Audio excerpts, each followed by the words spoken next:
আর doctor Mohammad ইউনূসের মোবাইলে call আসে Barack ওবামার কাছ থেকে, জো বাইডেনের কাছ থেকে, শি জিনপিং এর কাছ থেকে। টের পাচ্ছেন ওর খুঁটি কোন জায়গায় বাঁধা, ওর পেছনে কি ধাক্কা দেওয়া আছে দেওয়ালে? আপনি আন্দাজে লাফান, বাস্তবতা কিছু জানেন?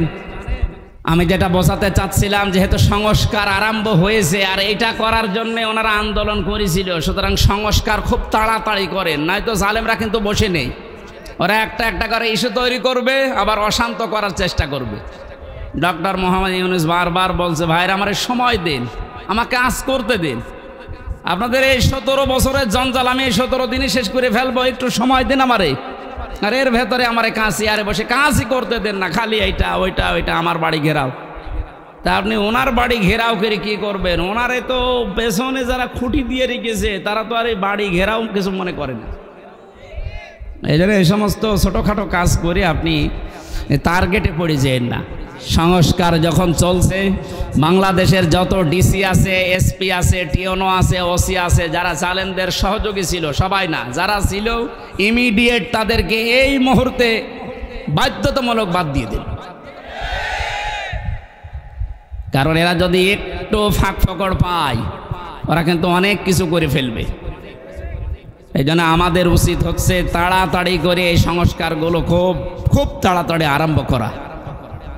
ডক্টর আসিফ নজরুল সাহেব উনি ঘোষণা কালকে দিয়েছে যে খুব তাড়াতাড়ি এটা করা হবে, একটু তাড়াতাড়ি করেন, নয়তো এখনও ঝামেলা কাটছে না। আমরা নিয়ামতের শুকরিয়া আদায়, যে 3টা পদ্ধতি শুনলাম, মুখে স্বীকার করা, অন্তরে আনন্দ পাওয়া, আর যে উদ্দেশ্য নিয়ে এটা করেছে ওই উদ্দেশ্যটা এখন এই সংস্কারের মাধ্যমে কায়েম করা। আল্লাহ আমাদেরকে এভাবে নিয়ামতের শুকরিয়া আদায় করলে আমরা যেটা চাই ওইটা আল্লাহ আরও বাড়িয়ে দেবে।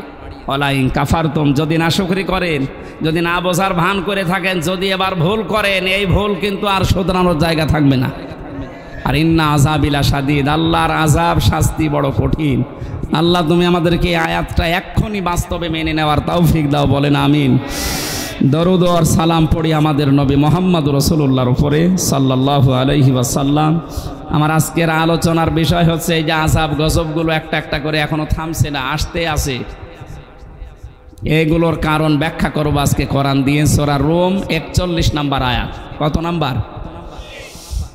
আল্লাহ রাব্বুল আলামিন বলেন, আউযু বিল্লাহি মিনাশ শাইতানির রাজিম, বিসমিল্লাহির রহমানির রহিম।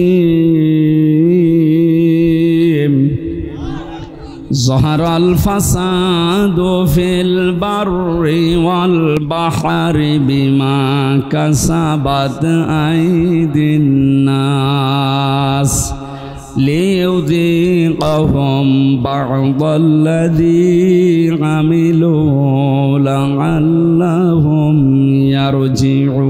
يرجعون। صدق الله العظيم।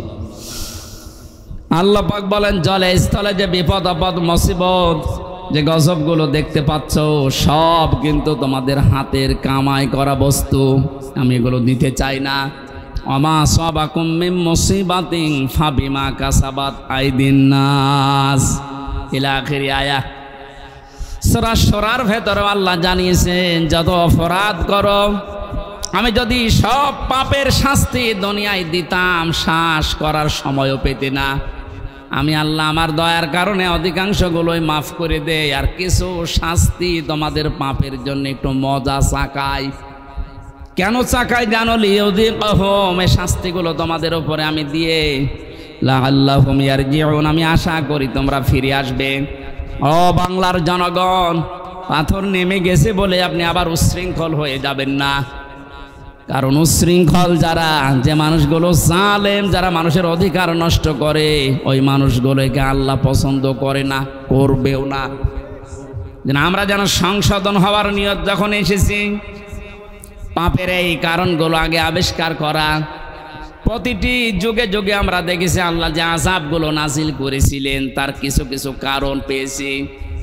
সূরা আনকাবুতের 40 নম্বর আয়াতের ব্যাখ্যা,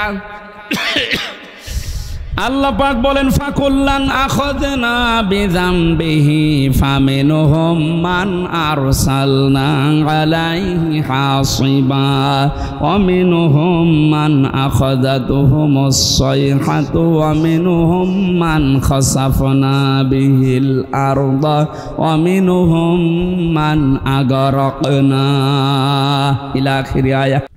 আমি প্রত্যেক যুগে পাপীদের পাপের কারণে আমি তাদেরকে তাদের অপরাধের কারণে আমি পাকড়াও করেছিলাম। কাউকে আমি বৃষ্টির ভেতরে বৃষ্টি দিয়ে দুনিয়া থেকে বিদায় দিয়েছি, কাউকে পাথরের বৃষ্টি, কাউকে আমি আল্লাহ বন্যা দিয়ে দুনিয়া থেকে বিদায় দিয়েছি। এরকম ৮-৯টা শাস্তির কথায় আয়াতের ব্যাখ্যায় আমরা পেয়েছি। এখন যেহেতু বন্যা চলছে, কি চলছে, যদিও আমার যতটুকু ধারণা বা বাস্তবতায় যা দেখছি এর জন্য এককভাবে দায়ী আমাদের এই প্রতিবেশীরা। ওরা আমাদের যখন জাগবে তখন দেয় না, যখন আমরা নিজেরাই ডুবে যাই তখন ছাড়ে। কি একটা আশ্চর্য প্রতিবেশী আল্লাহ আমাদেরকে দিয়েছেন। আর এই প্রতিবেশী নিয়ে অনেকে গর্ব করে। প্রতিবেশী যদি প্রতিবেশীর মতো না হয় তাদের বিরুদ্ধে আল্লাহ পাক নিজে অভিযোগ দায়ের করবেন। সুতরাং আপনারা প্রতিবেশী হিসাবে যা করছেন এটা প্রতিবেশীর কাজ না। আমরা তাফসিরে হাদিসে এমনও পেয়েছি প্রতিবেশীর মর্যাদা মূল্য এত বেশি, নবীজি বলতেন মাঝে মাঝে যে জিবরাইল যেভাবে প্রতিবেশীর কথা আমারে শোনায়, আমার তো মনে হচ্ছে যে আমার জমি জায়গা আবার প্রতিবেশীকে দিয়ে দেওয়া লাগে কিনা। এত হক এত অধিকারের কথা জিবরাইল এসে প্রতিবেশীর বিষয়ে নবীকে জানাতেন। আর আমরা কি কপাল নিয়ে আসলাম, প্রতিবেশী একটা পেয়েছি, কন্যা দিয়ে দিলাম, তারপরও বন্যা দিয়ে শেষ করে দিচ্ছে। এটা আর কি দেব? যিনি বলেছিলেন যা দিয়েছি ভোলার মতো না, কোনোদিন ভুলতে পারবে না, তাকেই তো দিয়ে দিলাম। কন্যা দেওয়ার পরে যদি বন্যা খাওয়া লাগবে জানতাম যে কন্যা জীবনও দিতাম না। হেলিকপ্টারের মালিককে বলে দিতাম যে ভাই ওইদিকে না, যে অন্যদিকে যান। প্রতিবেশী আপনারা কিন্তু টার্গেট হয়ে যাচ্ছেন আল্লাহর। তারপরেও যেহেতু প্রতিবেশী, আপনাদেরকে আহ্বান জানাচ্ছি আপনাদের মানবিক যে দিকগুলো আছে একটু ফুটিয়ে তোলেন। কি অবস্থা এই 12-13টা জেলার, যে অবস্থা দেখতে পাচ্ছি সহ্য করার মতন। আমার যেহেতু অনুষ্ঠানগুলো বিভিন্ন প্রান্তে নেওয়া আছে, এই জন্য সবসময় আমি যেতেও পারছি না। অর্থনৈতিকভাবে যতটুকু আমার সামর্থ্য আছে আমি চালাচ্ছি কাজ। বাংলাদেশ জামাতে ইসলামী কুষ্টিয়া জেলা শাখার পক্ষ থেকে ওনারা খরচ করে যাচ্ছে। আমি আহ্বান জানিয়েছি আমার জেলার ভেতরে যারা আছেন সঠিকভাবে যদি এই বানভাসী মানুষকে কিছু দিতে চান, অন্যের হাতে দিলে হয়তো 2 নম্বরই হতে পারে। আমার যতটুকু বাস্তবে দেখা এদের হাতে দেন, সঠিক জায়গায় পৌঁছিয়ে যাবে, যাচ্ছেও তাই। আপনারা যা করলেন এই মানুষগুলোকে, এদের আর দেখার মতো শোনার মতো এদের দুঃখ, এরা এখন কিন্তু মজলুম। আর আমরা জানি ইত্তাকি দাওয়াতাল মাজলুম ফাইন্নাহা লাইসা বাইনাহু ওয়া বাইনাল্লাহি হিজাব। আল্লাহ পাক বলেন পৃথিবীর মানুষেরা আর যাই করো না কেন মজলুমের বরদুয়া থেকে নিজেকে বাঁচিয়ে রাখবা। খুব ভয়ঙ্কর বিষয়টা। মাজলুম সে যে কেউ হতে পারে, ও যদি সত্যিই মন থেকে এই জুলুমের কারণে কিছু বলে, আল্লাহ কিন্তু সত্যি সত্যি ওটার ফেরত দেয় না, সঙ্গে সঙ্গে কবুল করে নেয়। এর বাস্তব উদাহরণ যে ছোট হুজুরটা রাফিকুল ইসলাম মাদানি, এ ছেলেটা আমার সাথে ছিল প্রথম 2 মাস। আমারে বলছিল হামজা ভাই আমারে প্রথম ধরার পরে রিমান্ডে যেদিন আমার রাত 12:30টার সময় হাতির ঝিলে নিয়ে গেছে, পুরা উলঙ্গ করেছে, আমার শরীরে 1 টুকরা কাপড় রাখতে দেয়নি, রাস্তা 2 দিক থেকে ব্লক করে আমার পুরা শরীরটা উলঙ্গ করে একটা সিগারেট আমার হাতের ভেতরে ধরিয়ে দিয়েছে। এটা অর্ধ উলঙ্গ মেয়ে লোক কোথা থেকে যেন নিয়ে আসলো, আমার পাশে দাঁড় করিয়ে ছবি তুলতেছে। আর একে অন্যকে বলছে এটা আজকে ছড়িয়ে দেওয়া লাগবে, তাহলে দেশের মানুষ বুঝবে যে হুজুরের অবস্থা কি। উনি বলছে আমি একজনকে জিজ্ঞাসা করলাম এক এসআইকে যে আপনারা যা করলেন আমার সাথে এটা কি সত্যি ডিবির হারুন স্যার জানে? ওই এসআই বলছে জানে না মানে ও হারুন স্যারই করাচ্ছে। বলছে আমি এত অসহায় হয়ে গেলাম ওই সময়, মুখ থেকে আমার বের হয়ে গেল, আল্লাহ যা করলো তুমি তো দেখলে, যেই লোকটার নির্দেশ মতো এগুলো করছে তারে তুমি একটু দেখো। আল্লাহ ঠিক দেখেছে। ছোট হুজুরকে যা করেছিল আল্লাহ দুনিয়ায় থাকতে ওরে দেখিয়েছে 3 ইঞ্চি, রাস্তায় বের হতে পারে না। মহিলারা পর্যন্ত নাকি এখন জিকির করছে 3 ইঞ্চি 3 ইঞ্চি। কি কোথায় নামিয়েছে আল্লাহ দেখলেন। এই জন্য রেকর্ড হচ্ছে, এই জন্য যারা প্রতিবেশী আছেন খুব সতর্ক থাকেন। মাজলুমের দোয়া কিন্তু আল্লাহ ফেরত দেবে না। আপনি যদি বলে কয়েও দিতেন যে এই 8 ঘন্টা 10 ঘন্টা পরে আমি পানি ছাড়বো, তাও তো আমি একটু বসিয়ে নিতে পারতাম। রাতের বেলা ঘুমিয়ে আসে আর পানি দিয়ে আপনি ভাসিয়ে দিলেন। কত মানুষ এই ভেসেই মরে গেছে। আমার ভাইরা, এই যে বন্যা জলোচ্ছ্বাস এগুলো আসার পেছনে যে কারণগুলো পেয়েছি আমরা, কোন জাতির ভেতরে যদি মুনাফিকি বেড়ে যায়, ওপরে ফিটফাট ভেতরে সদরঘাট, আর এই চরিত্রের মানুষ আমার জানা মতে বাংলাদেশে বেশি। এই 15 বছরে কত আলেম পর্যন্ত মুনাফিক হয়ে গেছে। আল্লাহ এমনিতে এই বিপদগুলো দেয় না। মিনহুম মান আখাযাতুহু সাইহা, কারো উপরে আল্লাহ পাথরের বৃষ্টি নাজিল করে। তাফসীরের ভেতরে পড়েছি, আয়াতের ব্যাখ্যা করতে গিয়ে হযরতে শুআয়ব আলাইহিস সালামের ঘটনাটা ফি সিলালিল কোরআনে আছে।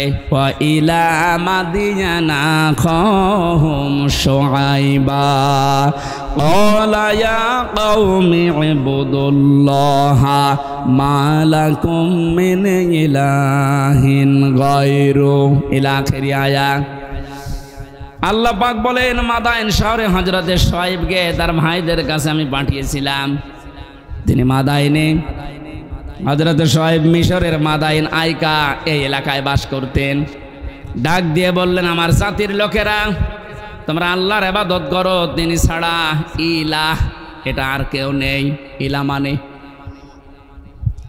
ইলাহ শব্দের 4টা প্রধান অর্থ আমি এই আয়াতের তাফসীরে পেয়েছি। এক নয়, ভালো করে শোনেন। এই জন্যই তাফসীর মাহফিলে আসতে হয়। আলেমগুলো খেলা করার জন্য এখানে বসে নেই, ওনারা জানে না। এই গুরুত্বপূর্ণ কাজ বাদ দিয়ে ওনার মতো মানুষেরা যদি মোস্তফা আমিন বসে থাকতে পারে, আপনি কি হয়েছেন বলেন তো? ইলাহ শব্দের যে ব্যাখ্যা দিচ্ছে এবার নিজের জীবনের সাথে মিলাবেন।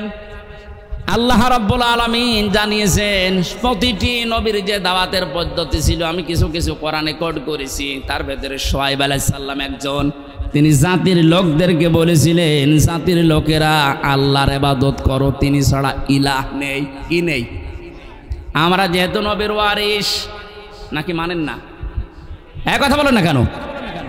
আমি তো প্রথমেই বলেছিলাম রাজনৈতিকভাবে আমি একটা দলকে ভালোবাসি, সাপোর্ট করি, সহযোগিতা করি, কিন্তু এটা তো ওইটা না। আমি জাতির লোককে এখন বাঁচাতে চাই, ওরকম মন নিয়ে কথা বলছি। আমি নবীর ওয়ারিস হিসাবে এখন দায়িত্ব পেয়েছি। আল্লাহ পাক যে জানিয়েছে নবীদের এই কাজ ছিল, আমরা নবীর ওয়ারিস হিসাবে আমাদের একই কাজ। ওনারা যেটা বুঝিয়েছিল ওইটাই বোঝাচ্ছে, জাতির লোকেরা আল্লাহ ছাড়া কারো ইবাদত করা যাবে না, তিনি ছাড়া কোনো ইলাহ নেই। কি নেই? আরো জোরে বলেন। ইলাহ শব্দের ব্যাখ্যা বললাম কয়টা? 4টা। বলেন বলেন। 1 নম্বরে ইলাহ মানে আল্লাহ পাক বাদ দিয়ে আইন তৈরি করার ক্ষমতা কারণে, এই জন্য আল্লাহ ইলাহ। আল্লাহ কি? এটা যতদিন পর্যন্ত আপনি না মানবেন আমি দাওয়াত দিতেই থাকবো আপনাকে, কারণ আপনি এখনো পর্যন্ত ক্লিয়ার না। আইন তৈরি করার দায়িত্ব দুনিয়ার কারো হাতে আল্লাহ ছেড়ে দেয়নি, এটা আল্লাহর হাতে। কারো হাতে ছেড়ে দিলে সে নিজের দলীয় কায়দায়, নিজের ব্যক্তিগত কায়দায়, নিজের স্বার্থে, দলীয় স্বার্থে ওইটা বানাইতো। কথা বলেন না কেন? আল্লাহকে ওই রকম। এই কথা বলেন। আল্লাহ রাব্বুল আলামিন যেন সবার জন্য উপকার হয় এমন আইন তৈরি করেন, এই জন্য আইনের বিষয়টা আল্লাহ কাউকে ছেড়ে দেয়নি। রব্বুল আলামিন বলেন, হে নবী, মানুষেরা হয়তো আপনাকে মাঝে মাঝে জিজ্ঞাসা করতে পারে, ইয়াকুলুনা হাল্লানা মিনাল আমরি মিন শাইইন কুল ইন্নাল আমরা কুল্লাহু লিল্লাহ। সূরা আলে ইমরানের 154 নম্বর আয়াতের মাঝের অংশে আছে 4 নম্বর পারার 9 নম্বর পৃষ্ঠা 3 নম্বর লাইনে। এরপরে আপনি ফতোয়াবাজি করেন, দেখে নেন গা যান। আল্লাহ বলেন, মানুষ যদি জিজ্ঞাসা করে যে আইন তৈরি করব, আমাদের কোনো ক্ষমতা, কোনো অধিকার, পাওয়ার আছে, আল্লাহ বলেন আপনি ফতোয়া দেন যে না, এটা শুধুমাত্র আল্লাহর দায়িত্ব। কার? জাতির লোকেরা এটাই তো বোঝাতে সে কুষ্টিয়া থেকে এসেছে যে আল্লাহর আইন বাদ দিয়ে কারো আইন মানা যাবে না, এমনকি মা বাবার আইনও মানা যাবে না। হ্যাঁ, ঠিক আছে তো? না না, এই যে হুজুর বলেন তো, মা বাবার আইন মানা জায়েজ আছে না নেই? না, আন্দাজ বলেন কেন? وَقَضَى رَبُّكَ أَلَّا تَعْبُدُوا إِلَّا إِيَّاهُ وَبِالْوَالِدَيْنِ إِحْسَانًا। সূরা বানী ইসরাঈলের 24 নম্বর আয়াতে 22 নম্বর আয়াতের প্রথম অংশে আছে, আল্লাহ পাক বলেন, আমি রায় দিলাম, আমি ফতোয়া দিলাম, সিদ্ধান্ত নিলাম, কার্যকর করে দিলাম, লিখে দিলাম, ফায়সালা করে দিলাম, আর কোনো নড়নচড়ন নেই, কোনো পরিবর্তন হবে না। ওয়াকাযা রাব্বুকা, তোমার রব ফায়সালা দিয়েই দিয়েছে, আল্লাহ তা'বুদু ইল্লা ইয়া, সে আল্লাহ ছাড়া কারো ইবাদত করা যাবে না। ওয়াবিল ওয়ালিদাইনি ইহসানা, 2 নম্বরে মা বাবা যাদের আছে তাদের সেবা করা লাগবে। এই আয়াত দ্বারা মাসলা বের হয়, আল্লাহর আইন মানা ফরজ আর মা বাবার সেবা করা ফরজ, আইন মানা ফরজ না। বাংলার মুসলমানেরা আবার বিবেককে প্রশ্ন করেন, আল্লাহর পরে মা বাবার স্থান, তাদের আইন মানা জায়েজ নেই, তাদের সেবা করা ফরজ, তাদের পেছনে সাধ্যমতো খরচ করা ফরজ। কথা বলেন না কেন? মা বাবার আইন মানায় যদি ফরজ না হয়, কোন মহারতি আছে যে আইন বানিয়ে দিলে মানা লাগবে? যারা আজ মানুষ হয়ে মানুষের তৈরি করা আইন মানার জন্য চেষ্টা চালাচ্ছেন, এখনো আপনি কুকুরের চাইতেও খারাপ। একটা কুকুরের আইন মানে মানুষ হয়ে, এরপরও আপনি মানুষের আইন তৈরি করার জন্যে, তাদের আইন প্রতিষ্ঠার জন্য এখনো যদি কাজ করেন, সংগ্রাম করেন, টাকা পয়সা খরচ করেন, আপনি কিয়ামতে যখন উঠবেন মরণের পরে আপনার এই আকার থাকবে না, কুকুর হয়ে উঠবেন। এটা আমি বানালাম। হ্যাঁ, সূরা এই রহমানের ভেতরে আছে, ইউরাফুল মুজরিমুনা বিসিমাহুম ফায়ুখাযু বিন নাওয়াসি ওয়াল আকদাম। আমি লম্বা করে দলিলগুলো বলতে পারছি না, খুব তাড়াতাড়ি করছি। হযরত শুআয়ব আলাইহিস সালামের জীবনীতে এবার পেয়েছি, তাকে যে পাথরের বৃষ্টি দিয়ে ধ্বংস করে দিয়েছিলেন উম্মতদেরকে, হযরতে শুআয়ব জাতির লোককে বলেছিলেন, জাতির লোকেরা 2টা কাজ তোমরা বেশি বেশি করো, এই জন্য আল্লাহ এই গজব দিতে যাচ্ছেন, সতর্ক হও। ফাআউফুল কাইলা ওয়াল মিজানা ওয়ালা তাবখাসুন নাসা আশিয়াআহুম ওয়ালা তুফসিদু ফিল আরদি বা'দা ইসলাহিহা ইলা আখির আয়াত। 1 নম্বরে জাতির লোকের ভেতরে এই কাজটা বেশি ছিল, তারা ওজনে কম বেশি করত।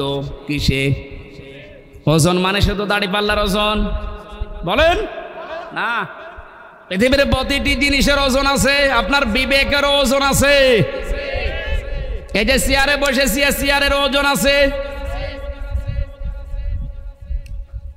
যারা আজ লেখাপড়া করায়, মাস্টার, শিক্ষক, ওস্তাদ, মুআল্লিম, তাদেরও ওজন আছে। তারা নেওয়ার সময় তো বিভিন্ন জায়গা থেকে জ্ঞান ভালোই অর্জন করেছে, এই যে মাস্টার, কিন্তু দেওয়ার সময় আর ঠিক মতো ছাত্র ছাত্রীদের দিতে চায় না, তখন বলে প্রাইভেট পড়া লাগবে, কোচিং করা লাগবে। কোরআনে কারীম যেন আমাদের নাম নিয়ে আয়াতটা আল্লাহ নাযিল করেছেন, ওয়াইলুল লিল মুতাফফিফিন আল্লাযীনা ইযা ইক্তালু আলান নাসি ইস্তাওফুন। আল্লাহ বলেন ধ্বংস হয়ে যাক ওই দোকানদারগুলো যারা ওজনে কম বেশি করে। এখানে শুধু দোকানদার উদ্দেশ্য না, দুনিয়ায় যে যেখানে আছে ওই জায়গায় নেওয়ার সময় ঠিক মতো নেয়, দেওয়ার সময় যারা কম দেয়, এই মানুষগুলো এই আয়াতের ভেতরে শামিল। তাদের ধ্বংস কামনা করছে কে?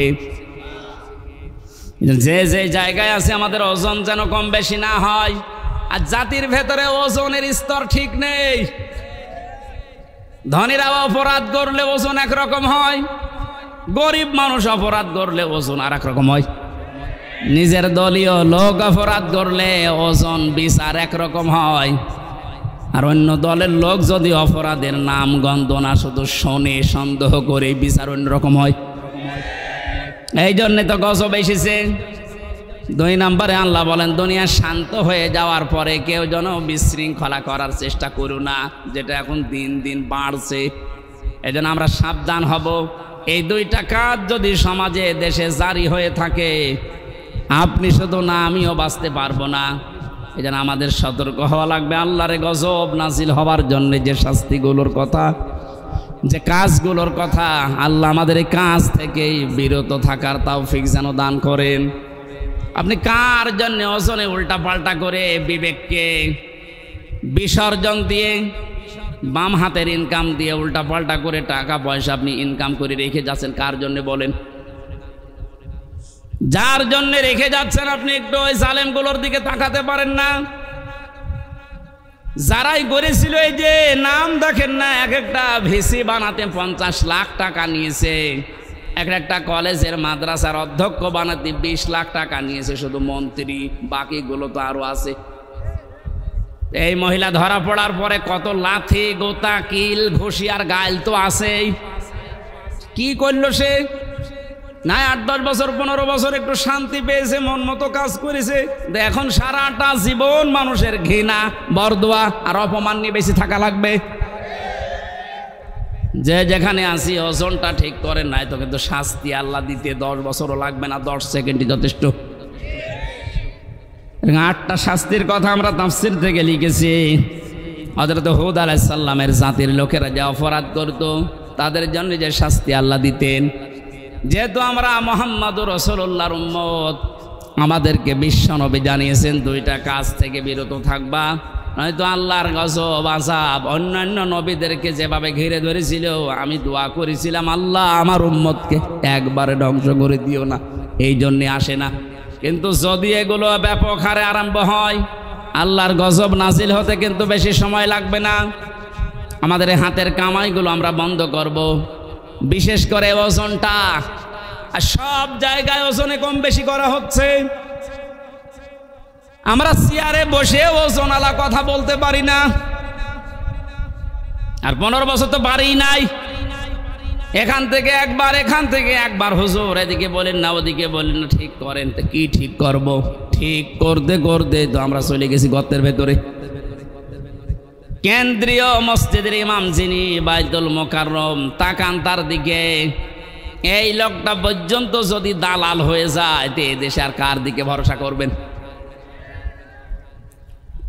অপমান করে আল্লাহ বিদায় দিয়েছেন।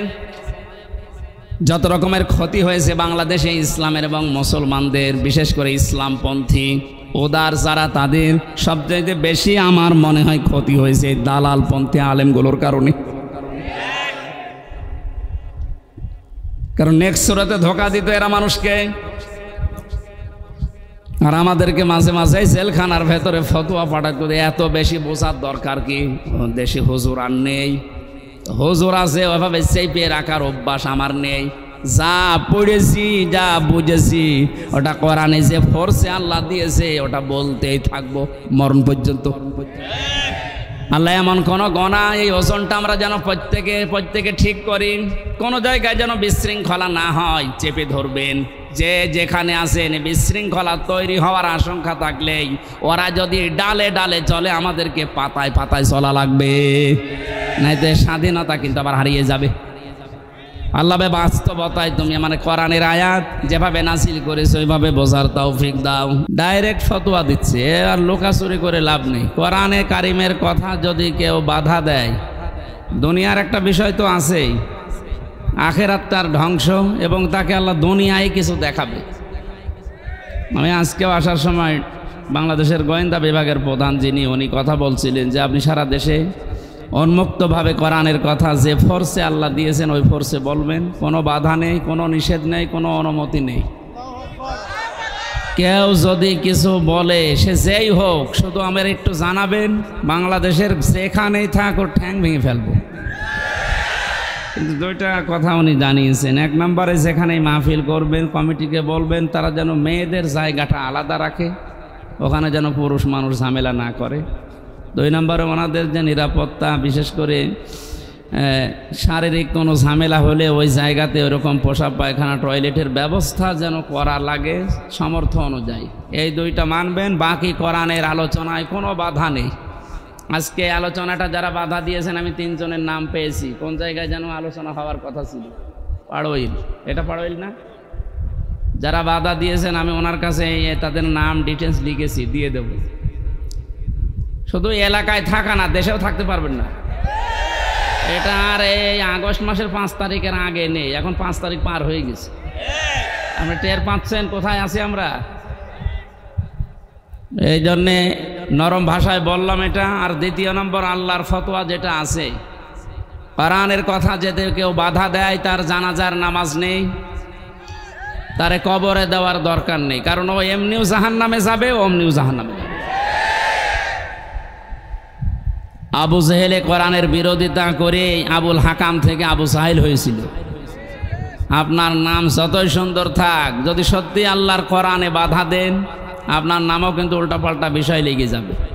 হ্যাঁ, আমি ওপেন বলছি, রাজনৈতিকভাবে এদেশে যেহেতু ইসলাম কায়েম করার জন্যে চেষ্টা অনেকে চালাচ্ছে, সবচাইতে বেশি শ্রম এবং কোরবানি যারা দিয়েছে তাদের ভেতরে আপনারা সবাই স্বীকার করবেন এক বাক্যে, বাধ্য হবেন বাংলাদেশ জামাত ইসলামী।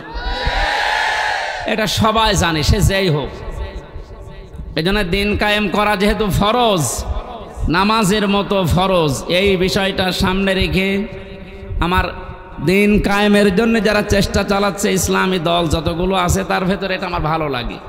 এই জন্য আমি এটাকে সাপোর্ট করি মনে প্রাণে, এবং যত রকমের সাহায্য আছে আমি সব করার চেষ্টা করি। দ্বিতীয় নম্বর বিষয়, এইটা তো আর রাজনৈতিক অনুষ্ঠান না, প্রচলিত যে রাজনীতি, এমনিতে রাজনীতি ফরজ, কিন্তু কোরআনের, কিসের? কোরআনের রাজনীতি করা ফরজ। 903টার উপরে আয়াত আল্লাহ ডাইরেক্ট ইনডাইরেক্ট মিলে দিয়েছেন, ওটা ফরজ না হলে এত কথা দিত না। যেহেতু প্রচলিত যে রাজনীতির কথা আমরা অনেকে বুঝতেছি 53 বছরে, ওই রকম একটা অনুষ্ঠান এটা না, এটা একটা এবাদত। এটা কি? কোরআনে কারিমের এই আলোচনাটা একটা এবাদত। আর এবাদত, এখানে সব মানুষের মতের পথের লোক আমরা এসেছি এবাদতটা বোঝার জন্যে। কোরআনের তাফসির লিখে দিয়েছেন, আমরা তাফসির এখানে কথা বলবো, কোনো দিকে টেনে না, কোনো দিকে চেপে না, আমি আল্লাহর দিকে তাকিয়ে কথা বলি, ওইভাবে বলবো ইনশাআল্লাহ। আমাদের আসল উদ্দেশ্য আল্লাহ যেন আমাদের পরিবর্তন করে দেন। নিয়ামতের শুকরিয়া আদায়ের যে বিষয় শর্তগুলো বললাম কোরআন দিয়ে, 1 নম্বরে স্বীকার করবেন আপনি যে এটা নিয়ামত। কি অবস্থায় ছিলাম আপনি নিজেও জানেন, আমিও জানি। আমি বাংলাদেশের বৈধ নাগরিক, আমার বাড়ি পাশের বিভাগে, খুলনা বিভাগে, কুষ্টিয়া, এটা পাশের বিভাগ রাজশাহী। এই মান্দাতে আমি এসেছিলাম বিয়ে খাওয়ার জন্য, একটা বিবাহ অনুষ্ঠানে আমার আসতে দেয়নি। বলেন তো কোন অবস্থায় ছিলাম? গত কয়েকদিন আগে বাংলাদেশ জামাত ইসলামী কুষ্টিয়া জেলা শাখা 500 আলেমকে ডাক দিয়েছিল, সব ঘরানার আলেম ওখানে এসেছিল। 500 আলেম এক জায়গায় 2.5-3 ঘন্টা তারা আলোচনা করেছে, বিভিন্ন মতামত দিয়েছে। আপনার কি মনে হচ্ছে যে এই 500 আলেম এক জায়গায় তাদের মতামত কোরআনের উপরে, হাদিসের উপরে তুলে ধরল? আগস্ট মাসের 5 তারিখের আগে 500 না 5 জন এক জায়গা হওয়া সম্ভব ছিল? কি বলতো যে এখানে গোপন ষড়যন্ত্র হচ্ছে, জঙ্গি তৎপরতা এই জায়গায় চালু হচ্ছে। যেখানে 5 জন হলে এরকম উল্টাপাল্টা নাম দিয়ে দিতেন, সেখানে 500 হয়ে গেল, কই কিছুই তো হইল না।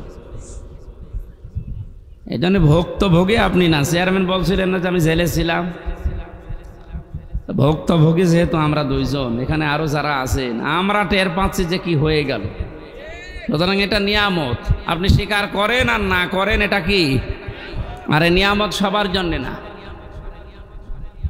কোরআনে কারীম জানিয়েছে, ওয়ানুনাজ্জিলু মিনাল কোরআনি মা হুয়া শিফাউ ওয়া রাহমাতুল লিল মুমিনিন ওয়া লা ইয়াজিদুজ যালিমিনা ইল্লা খাসারা। আল্লাহ পাক বলেন, হে নবী, কোরআন নাজিল করার ধারাবাহিকতায় এমন এমন বিধান আমি দিয়েছি যেটা যদি পালন করা যায় মুমিনদের জন্য রোগ মুক্তির কারণ হবে, শেফা হবে। সময় যখন আল্লাহ আমাদেরকে দিয়েছেন এ নিয়ামতের শুকরিয়া আদায় করার জন্যে কোরআনে কারীম যদি সত্যি আমরা আয়োজন করতে পারি, জমিনে বিশ্বাস করতে পারেন যত রকমের রোগ আছে, মানসিক, শারীরিক, ইমানের, দুনিয়া এবং আখেরাতের সব রোগগুলো কন্ট্রোল করার ক্ষমতা কোরআনের আছে। ওটা দেখা দরকার। কোরআনের ওই ঔষধ অ্যাপ্লাই না করার কারণে 53 বছরে বহু আইন দিয়ে মুক্ত করার চেষ্টা চালিয়েছে চোর, কিন্তু চোর মুক্ত হয়েছে। চোর যাই ছিল এই 17 বছরে আরো বেড়েছে। এক একজন যে কত বড় বড় চোর এখন ধরা পড়ছে। দরবেশের মতো মানুষ যদি এত টাকা চুরি করতে পারে, দরবেশ বাদ দিয়ে যেগুলো আছে এগুলো তো কত কিছু করিস বলেন।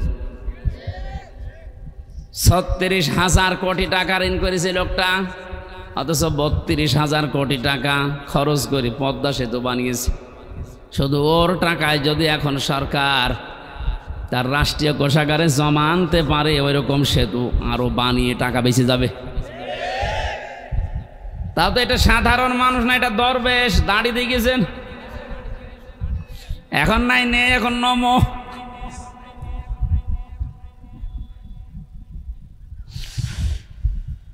এই জন্য চোর মুক্ত করার জন্য বহু চেষ্টা চালিয়েছে। জিরো টলারেন্স পর্যন্ত ঘোষণা দিয়েছিল বঙ্গবন্ধুর মেয়ে। পারে তো নাই, চোর দিন যত গেছে তত বেড়েছে।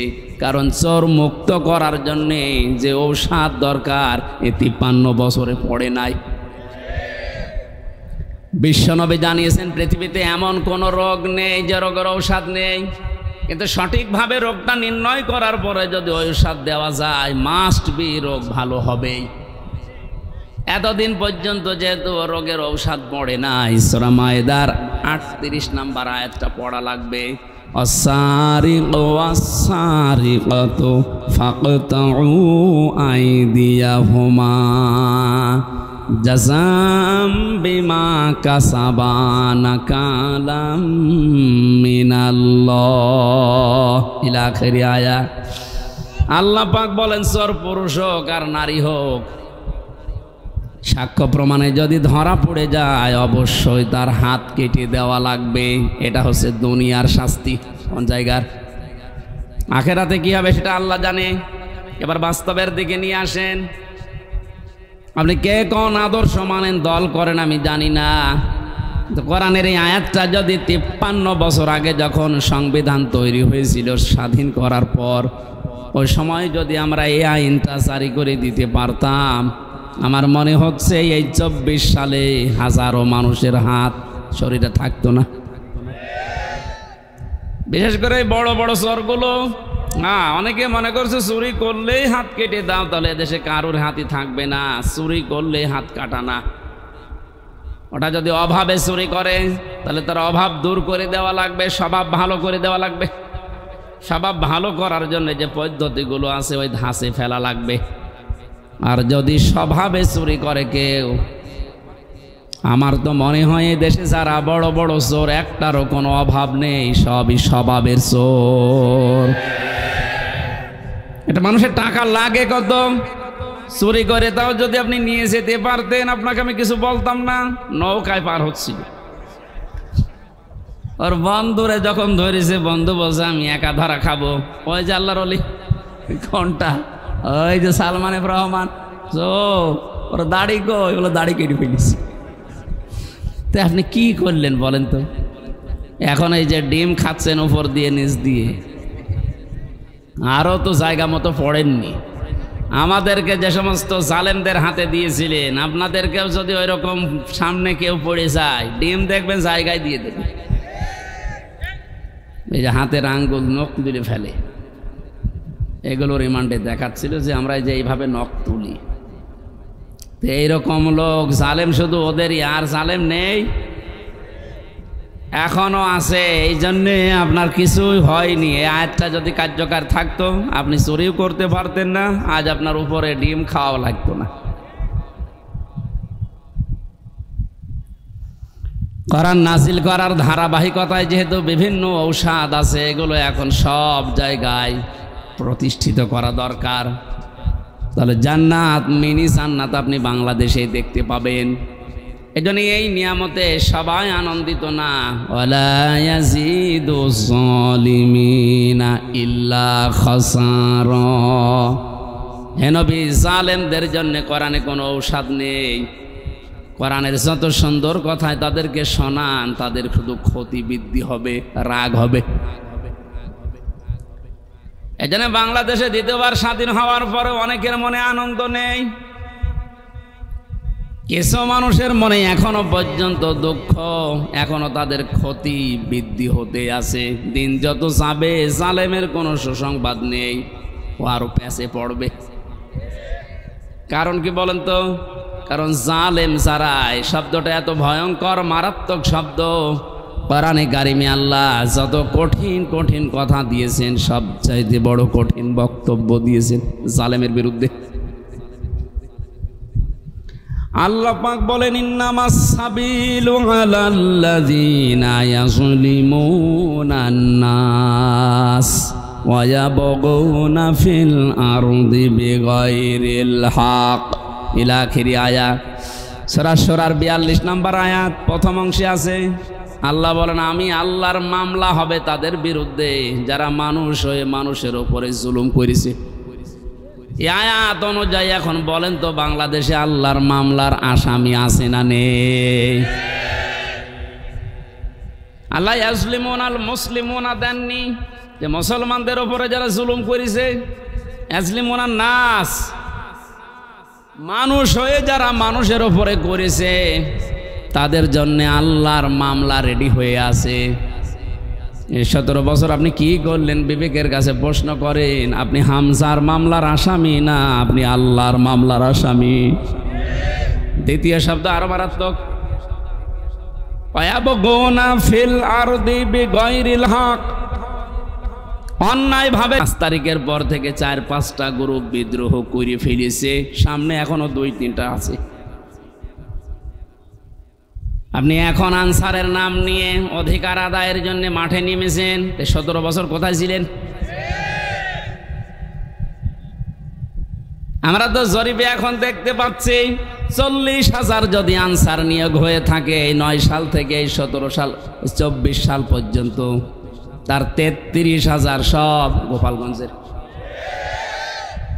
এতদিন আপনি মায়ের কাছে বলতে পারেননি, এখন মামার কাছে, মামা বাড়ি আবদার পেয়েছেন। 5 তারিখের পর থেকে এই 29 তারিখ পর্যন্ত পুলিশ ছাড়া যদি বাংলাদেশ চলতে পারে, ও আনসার ছাড়াও চলতে পারবে। আপনাদের অধিকারের বিরুদ্ধে আমি না, অধিকার আদায় করেন, বৈষম্য দূর করার জন্য, যেহেতু এ দেশটা স্বাধীন হয়েছে করেন, কিন্তু সময় বুঝে তো উনি এখনই শুরু করে দিয়েছেন। লোকটাকে কিছু গোছাতে দেবেন তো। কত ঋণ তার মাথার উপর আপনি রেখে পালিয়ে গেলেন, আপনি টের পাচ্ছেন? সেতে দাঁড়িয়ে আছে এখনো। তাকে একটু সময় দেন, সে একটু গুছিয়ে নিক। না, এখনই আমারে দেওয়া লাগবে, আসেন সামনে আসেন, আপনার বাহিনী তুলে দেওয়া হবে। এই জন্য বিশৃঙ্খলা যারা করছেন, আজ বিদ্রোহ ঘোষণা করছেন, আপনিও আল্লাহর মামলার আসামি। পারে নাই প্রথমে হিন্দুদের দিয়ে, হালে পানি নেয়নি, এরপরে প্রধান বিচারপতিকে দিয়ে একটা চেষ্টা চালিয়েছিল, আল্লাহ নষ্ট করে দিয়েছে। এরপরে এনেছে আনসার, এটা দিয়েও হবে না। কারণ যে আছে, আপনি বললাম না কাঁচা খেলোয়াড় না, পেছনে অনেক কিছু আছে হেলান দেওয়ার মতো। আমার মোবাইলে সর্বোচ্চ কল আসলে আসবে সর্বোচ্চ আসলে আমার মনে হয় তারেক জিয়ার পিএস অপু ভাইয়ের কাছ থেকে কল আসতে পারে, কারণ ওনার সাথে আমি 3 বছর ছিলাম জেলে। আর একটু বেশি আসলে গিয়াসউদ্দিন মামুন ভাইয়ের কাছ থেকে আসতে পারে, ওনার সাথেও ছিলাম 3 বছর। তাছাড়া আর উপরে তারেক জিয়া তো দেবে না।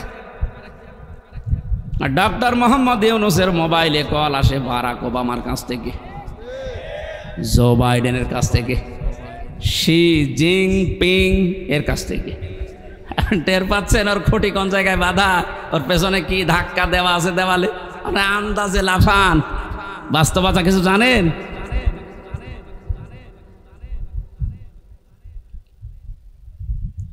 আজ অনেকে আপার কাছ থেকে মোবাইলে কল পেয়ে বলছে, আপা ঘাবড়াবেন না, আপনি ঘাবড়ালে আমরা নরম হয়ে যাই। একটা পাগল, ও কোন জামানায় কোন দেশে কোন গর্তের ভেতরে আছে ও টের পাচ্ছে যে লোকটা কি, যে লোকটা ভারতকে এই থ্রেট দিতে পারে, বেশি ঝামেলা করলে 7 সিস্টার উড়িয়ে দেব, তার পেছনে কি খুঁটি আছে আপনি জানেন না। ও যদি এই মুহূর্তে চাপ দিয়ে বলে যে ভারত যারে নিয়েছেন বধূ হিসাবে ফেরত দেওয়া লাগবে কালকের ভেতরে, কারণ এ কথা তো ওর কথা না, এ কথা ওকে বলাচ্ছে, ভারত বাধ্য হবে 24 ঘন্টার ভেতর ফেরত দিতে। 24 ঘন্টা লাগবে না, 24 মিনিটে ফেরত পাঠাবে,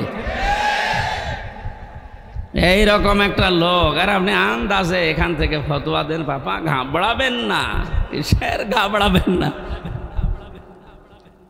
আপনি 2টা পিটনি খেলে সব ভুলে যান, আর তার সিকিউরিটিতে গেছেন। এই জন্য বাস্তবতা আপনি কিছুই টের পাচ্ছেন না ভাই, অনেক দূরের বিষয়। আমি সামনে আসা আয়াতের ভেতরে যদি আসে আমি সামনে কথা বোঝাবো ইনশাল্লাহ। যেটা বোঝাতে চাচ্ছিলাম সহজ সরল ভাষায়, আজ বিশৃঙ্খলা তৈরি করার জন্য যারা বিভিন্ন বাহিনীকে কাজে লাগাচ্ছেন, আমার তো যতটুকু বাস্তবতা, রিমান্ডে আরে 3 বছর ছেলে থেকে দেখেছি, ওদের চরিত্র এত খারাপ, ওই মানুষগুলো শেষে দেখবেন পতিতাদেরকেও রাস্তায় নামিয়ে দেবে।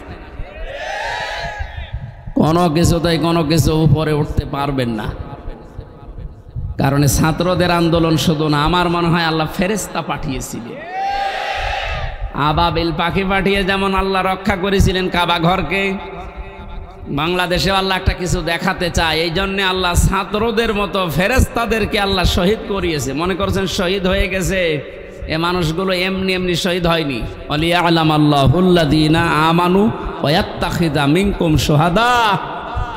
আল্লাহ বলেন, আমি আল্লাহ কিছু মানুষকে শাহাদতের মরণ দিয়ে ধন্য করি, সবাইকে দেই না। যার জীবন যৌবন, যার কর্ম অ্যাক্টিভিটিস এগুলো আমার ভালো লাগে, তাকে আমি সাধারণভাবে মরণ দেই না, মরণ দেই শাহাদতের।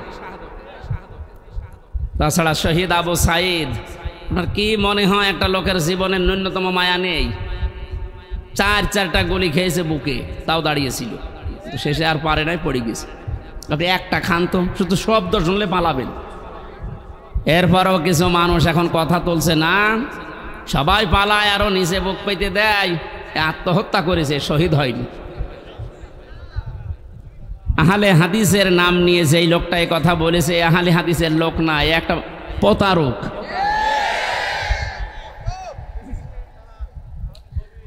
আহলে হাদিসের এই যে রাজশাহীর গদাগাড়ির অধ্যাপক মুজিবুর রহমান, ওনার সাথে আমি উমরায় ছিলাম রমজানে, কি উনি আহলে হাদিস না? আপনি উল্টাপাল্টা ধারণা করবেন আহলে হাদিস নাম হলে না, ওগুলো দালাল। এ কি রফিক নামে নাকি যেন কি বিন বিন বিন বিন বিন। আমি 2টা তথ্য বলছি, হয়তো শুনেছেন আপনি, কিন্তু এভাবে শোনেননি, ভালো করে খেয়াল করেন। যারা এগুলো ধারণা করেন বলেন মুখ দিয়ে, খুব সাবধান।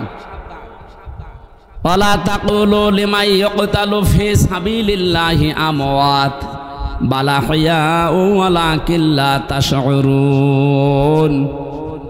সূরা বাকারা 154 নম্বর আয়াতে আল্লাহ জানিয়েছেন, মানুষ যেন মুখ দিয়ে কথা বলে, এই জন্য মুখের উপরে আল্লাহ নোটিশ দিয়েছেন, ওই কথা বলবি না।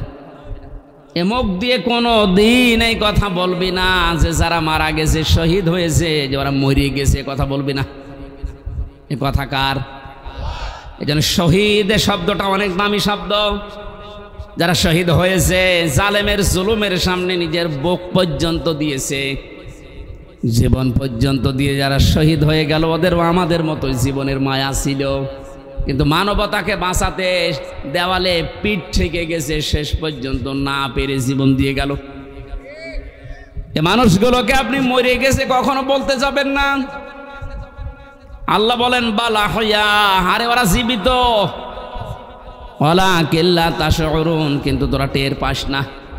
এরপরে মানুষ যেহেতু হৃদয়ে কল্পনা আনতে পারে, ধারণা করতে পারে, এজন্য আল্লাহ ধারণার উপরে নোটিশ দিয়েছে, ওয়ালা তাহসাবান্নাল্লাযীনা কুতিলু ফি সাবিলিল্লাহি আমওয়াতা বাল আহইয়াউন ইনদা রাব্বিহিম ইয়ারযাকুন। সূরা আলে ইমরান 169 নম্বর আয়াত। তাফসীরে ফি জিলালিল কোরআনের ব্যাখ্যাটা ব্যাপক লেখা আছে, আমি সামিরাইজ করে বলছি। আল্লাহ বলেন ওই ধারণাও করবি না, যারা আমি আল্লাহর জন্য জীবন দিয়ে গেল এরা মারা গেছে এরকম ধারণাও করবি না, বরং তারা জীবিত এবং আমি আল্লাহর কাছে তারা রিজিক পায়। জোরে বলেন সুবহানাল্লাহ। এজন্য বড় কঠিন সতর্ক থাকা লাগবে এই বিষয়গুলোতে। অনেক জালেম পর্যন্ত এখন উঠে পড়ে লেগেছে এই শান্ত দেশকে অশান্ত করার জন্যে। আপনি কিন্তু হামজার মামলার আসামি থাকবেন না। আমরা যদিও এই জালেমদের বিরুদ্ধে ওরা যেমন 50টা মামলা বলেছিল আমারে দেবে, আমরা 100টা দেবো এখন, কিন্তু আপনি তার আল্লাহর আমার হামজার মামলার আসামি থাকছেন না, আপনি সরাসরি আল্লাহর মামলার আসামি হয়ে যাচ্ছেন। আপনার দুনিয়াও শেষ, আখিরাত তো শেষই। এরপরও অনেকে বলে হুজুর মাফ করে দিলে কি না, জালেমদের মাফ করলে মজলুমের উপরে অবিচার হয়। কারণ আপনি তো ওই জায়গায় পড়েননি তাই এ কথা বলছেন। 18 কোটি মানুষ যদি এদেশে মাফ করে দেয়, আয়না ঘরের সাথে যারা জড়িত ছিল, ব্যারিস্টার আরমানের বউ তাকে মাফ করবে? আপনার কি মনে হয় যে আন্দাজে বললে মাফ করে দেবে? আপনি থেকে দেখেন তো, স্বামী ছাড়া 8 বছর। আরে ভাই, একটা মানুষকে আপনি যদি মেরে ফেলতেন তাহলে তার বউটা অন্য জায়গায় বিয়ে করতে পারত। এক কথা বলছেন এখন। আর আপনি এমন জায়গায় রাখেন, এই জন্য আয়না ঘর মারা বানিয়েছে। আমার মনে হয় ওটা ধ্বংস করে ফেলা লাগবে না, ওটা রেখে দেন, ওটা টুরিস্ট প্লেস হিসাবে রেখে দেন। মানুষেরা ওইটা দেখতে যাবে, আর সামাম পৃথিবীর মানুষ জানবে যে এই বাংলাদেশে একটা জালেম ছিল। একটা মানুষ কত বড় নৃশংস, কত বড় জুলুমকারী হলে এই মাটির নিচে, এই ঘরের ভেতরে মানুষকে তাও 2-5 দিন রাখেন। 8 বছর রেখে দিয়েছে, কারোর 10 বছর, কারোর 12 বছর। আমিও মাটির নিচে ছিলাম যেখানে, আমি শুনেছি, আমারও তো বেশি দিন রাখে নাই। কি যে মানুষের একেবারে সহ্যের বাইরে চলে যাবে জায়গাটা। এই হাঁটুর ভেতর দিয়ে হাত দিয়ে, এরপরে আবার এখানে হ্যান্ডকাপ দিয়ে বেঁধে একটা মানুষ এভাবে ঘন্টার পরে ঘন্টা, দিনের পরে দিন, মাসের পরে মাস, বছরের পর বছর এভাবে রেখে দেয়। শুধু টয়লেট করার জন্য 1.5 মিনিট সময় দেয়। আমার সাথে যে আলেম ছিল মুফতি ফখরুল ইসলাম, কি কষ্ট যে লোকটাকে দিয়েছি। এই জন্য জালেম যারা, এদেরকে হেদায়েত আল্লাহ দেবেন না। আমি দোয়া করলেও হবে না। কাবা শরীফের ইমামও যদি দোয়া করে এই জালেমের জন্য, ওকে আল্লাহ হেদায়েত দেবে না, ওকে জাহান্নামে দেবেই। আমি এইটা বানালাম। এই কথা বন্ধ করেন। আল্লাহু লা ইয়াহদিল কওমাজ জালিমিন, এ কোরআনের আয়াত না, আমি বানালাম। এই কথা বলুন। এই যে ইয়াহদি, এখানে আলেম আছে না, মোজারে, এটা বর্তমান, ভবিষ্যৎ, প্রেজেন্ট, ফিউচার। আল্লাহ পাক বলেন আমি জালেমদেরকে হেদায়েত দিচ্ছি না, দেবও না। সুতরাং যারা জুলুম করেছেন, আপনি জানতেন না যে আয়না ঘরে কারা থাকে? অবশ্যই আপনি জানতেন, আপনার কথা মতোই হয়েছিল। এই জন্য আপনি আল্লাহর হেদায়েত থেকে বঞ্চিত। যতবার হজ করেন না কেন, তাহাজ্জুদ মিলে পড়েন, আপনি হেদায়েত পাবেন না। আর হেদায়েত কেউ না পেলে এসে জান্নাত পাবে? বলেন বলেন। তাহলে আমরা একবারে ফতোয়া দিতে পারি যে আপনি চির জাহান্নামী, নাকি বেশি বলে ফেললাম? না না, আমি যা পড়েছি তাই বলছি। কারণ জালেমদেরকে আমি দোয়া করলো, আল্লাহ হেদায়েত দিচ্ছে না, দেবে না। কিয়ামতের ময়দানে আল্লাহ পাক 2 শ্রেণীর মানুষকে নবীর হাত থেকে হাউজে কাউসার খেতে দেবেন না। কয় শ্রেণী? এক নম্বরে যারা ইসলামের ভেতরে নতুন নতুন বিষয় ঢুকিয়েছে, বেদাত বলে যারে, এদেশে সবচাইতে বেশি এটা। আমার তো ভয় হয় এই কারণে যে বাংলাদেশের হাজারো মুসলমান আমরা নবীর উম্মত দাবি করছি, কিন্তু এই বেদাত করার কারণে আল্লাহর নবীর হাত থেকে পানি পাবো না। দুই নম্বরে যারা জুলুম করে এবং জালেমের যারা প্রশংসা করে, তার সাহায্য করে, সহযোগী হিসাবে কাজ করে, এরা নবীর হাতের হাউজে কাউসারের পানি পাবে না। আপনি এই হাদিসটা এবার বাংলাদেশে মিলান, কত হাজি জালেমের সহযোগী, জালেমকে ভালোবাসে, সাপোর্ট করে, এই কারণে নবীর হাতের ওয়ারিশ হিসাবে সে পানি পাবে না। এরকম মানুষ হাজি দেশে নেই। আপনার দুনিয়াও শেষ, আখেরাতও শেষ। আপনি কি করলেন? এখন আর ফিরে আসার সময় আপনার আর নেই। আপনি যা করেছেন এর হিসাব আপনাকে দেওয়া লাগবে, কারণ আপনি একেবারে সীমানার বাইরে চলে গেছেন। যে সমস্ত পাপের কারণে আল্লাহ দুনিয়ায় শাস্তি নাজিল করে, তার ভেতরে অন্যতম পাপ, মানুষ যখন সীমা লঙ্ঘন করে ফেলে তখন আল্লাহ 8 প্রকার শাস্তি দুনিয়ায় দেয়। আমি একটা একটা করে কোরআন দিয়ে ওইদিকে যাবো ইনশাল্লাহ। আপনারা আছেন তো ময়দানে? নিয়ামতের শুকরিয়া আদায় যদি করতে চান তাহলে মুখ দিয়ে বলেন যে হ্যাঁ এটা নিয়ামত। এটা বিশাল একটা পাথর বুকের উপর থেকে আল্লাহ নামিয়ে দিলেন, এটা কি? কিন্তু যারা স্বীকার করছে না, এখনো অনেক জালেম নেই যে স্বীকার করছে না, এখনো পর্যন্ত এই দুর্বিসন্ধিতে লিপ্ত আছে। দুই নম্বরে নিয়ামতের শুকরিয়া আদায় করার শর্ত হচ্ছে আপনার মনের ভেতরে একটা আলাদা আনন্দ আপনি অনুভব করবেন, যেটা সত্যি আমরা পাচ্ছি, সবাই পাচ্ছে। এত বড় জুলুম বিদায় নেওয়ার পরেও যদি আপনার মনের ভেতরে আনন্দ না আসে, শান্তি না লাগে, নবীজি হাদিসের ভাষায় পড়েছি, মানুষের এই পশমগুলো তখন খাড়া হয়ে যায়। বাম স্তনের 2 আঙ্গুল নিচে যে গোস্তের টুকরা আছে, ওই টুকরাটা লাফালাফি করে। আমার তো 5 তারিখের পর থেকে যে আনন্দ, এমনিতে এই কোরআনের এবং হাদিসের এই শব্দগুলোর সাথে আমার বুক এবং হাত, পশম সব মিলে যাচ্ছে। আমি দেখতে পাচ্ছি এখনো অনেকের মেলছে না। এই কথা বলবেন কেন? 3 নম্বরে নিয়ামতের শুকরিয়া আদায় হবে যে উদ্দেশ্য নিয়ে আপনি ওটা কায়েম করেছিলেন, ওটা একেবারে সর্বশেষ জায়গায় পৌঁছিয়ে দেওয়া। এদেশে সমন্বয়ক যারাই ছিল ছাত্র আন্দোলনের অধিকাংশগুলোর এখন কথা আমি শুনতে পাচ্ছি, ওরা বলছে আমরা মুসলমান। কালকে একজনের বক্তব্য দেখলাম ঢাকাতে, ওরা বলছে আমরা বাংলাদেশে যত জেলায় থানায় সমন্বয়ক ছিলাম, আমাদের উদ্দেশ্য ছিল এই যত রকমের বৈষম্য আছে সব আমরা দূর করে সমান সমান করে দিতে চাই। এটা আল্লাহ চাই।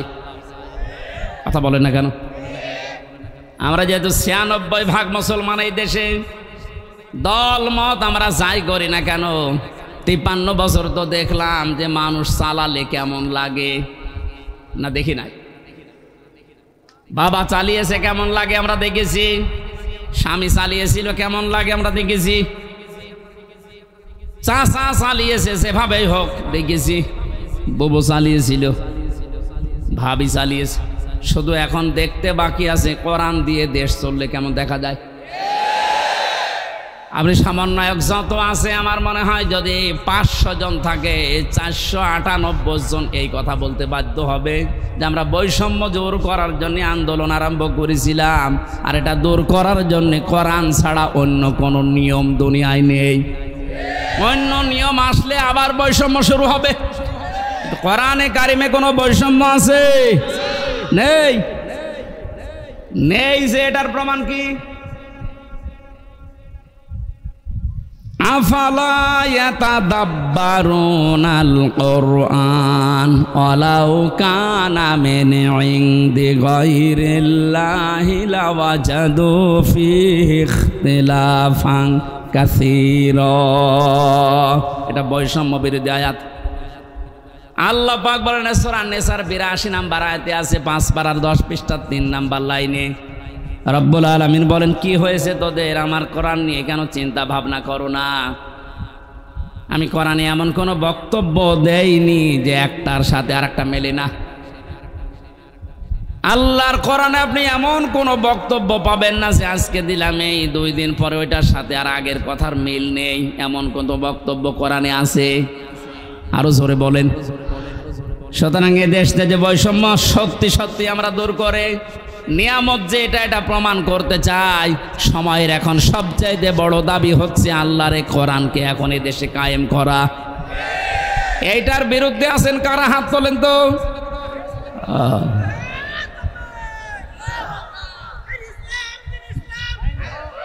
ঠিক আছে,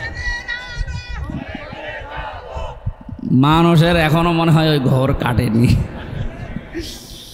আমার মনে হয় আমান আজমি ভাই এই যে জেল কি আয়না ঘর থেকে এসে এখনো যেমন স্বাভাবিক হতে পারেনি, ব্যারিস্টার আরমান আয়না ঘরে 8 বছর থাকার পরে এখনো উনি স্বাভাবিক হতে পারেনি। আমিও জেলখানায় 3 বছর, আমি এখনো স্বাভাবিক না। এখন ওই দেশের আমার মনে হয় জনগণ এখনো স্বাভাবিক হয়নি, মনে করছে 5 তারিখের আগে আসি না। এখন আর 5 তারিখ নেই, এখন 29 তারিখ। কত বলেন বলেন।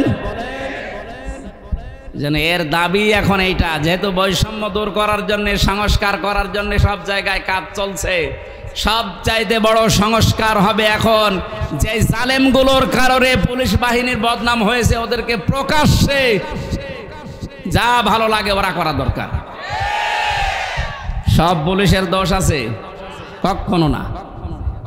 হাতে গোনা কয়েকটা জালেমদের দোষও যারা ছিল, বিশেষ করে আমার রিমান্ডে যে কয়েকজন ছিল, আমি তো অন্যগুলোর খবর ভালো জানি না, এদের আমি চিনি।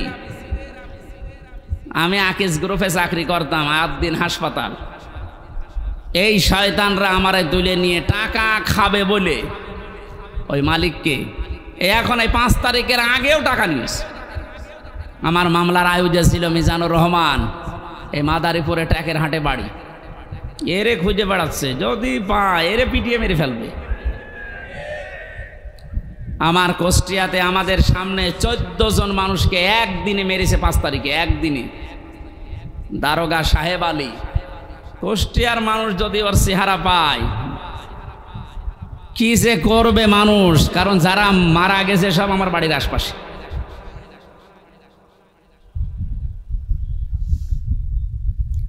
এএসপি নামে একজন ছিল রিমান্ডে আমার, শেখ ইমরান হোসেন। ওর বাড়ি খুলনা ফুলতলা এলাকায়, ওর বাবা আওয়ামী লীগের উপজেলা চেয়ারম্যান।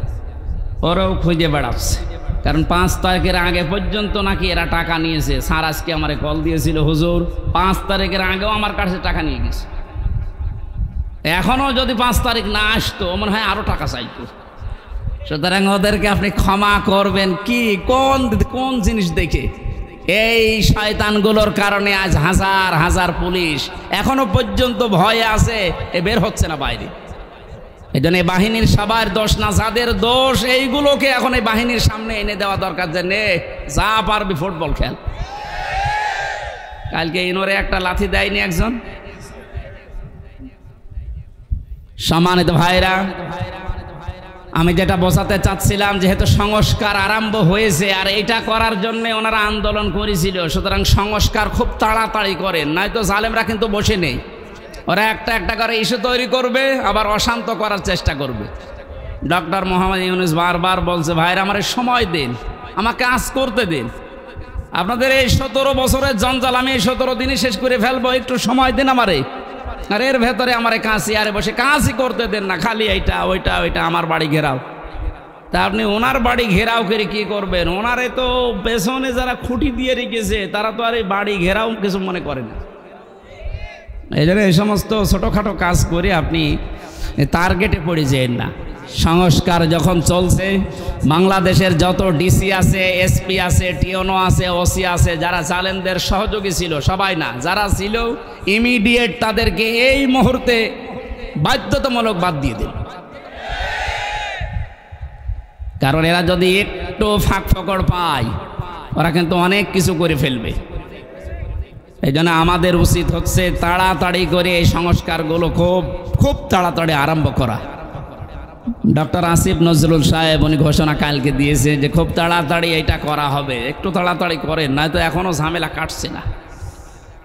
আমরা নিয়ামতের শুকরিয়া আদায় যে তিনটা পদ্ধতি শুনলাম, মুখে স্বীকার করা, অন্তরে আনন্দ পাওয়া, আর যে উদ্দেশ্য নিয়ে এটা করেছে ওই উদ্দেশ্যটা এখন এই সংস্কারের মাধ্যমে কায়েম করা।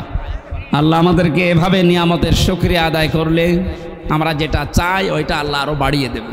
ওয়ালাইন কাফারতুম, যদি না শুকরি করেন, যদি না বোঝার ভান করে থাকেন, যদি এবার ভুল করেন, এই ভুল কিন্তু আর শোধরানোর জায়গা থাকবে না।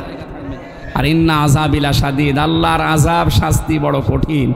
আল্লাহ তুমি আমাদেরকে এই আয়াতটা এক্ষুনি বাস্তবে মেনে নেওয়ার তৌফিক দাও, বলেন আমিন। দরুদ আর সালাম পড়ি আমাদের নবী মুহাম্মদ রাসূলুল্লাহর উপরে সাল্লাল্লাহু আলাইহি ওয়াসাল্লাম। আমার আজকের আলোচনার বিষয় হচ্ছে এই যে আযাব গজবগুলো একটা একটা করে এখনো থামছে না, আসতে আছে। এগুলোর কারণ ব্যাখ্যা করব আজকে কোরআন দিয়ে। সূরা রুম 41 নম্বর আয়াত। কত নাম্বার? আল্লাহ রাব্বুল আলামিন বলেন, আউযু বিল্লাহি মিনাশ শাইতানির রাজিম, বিসমিল্লাহির রহমানির রহিম।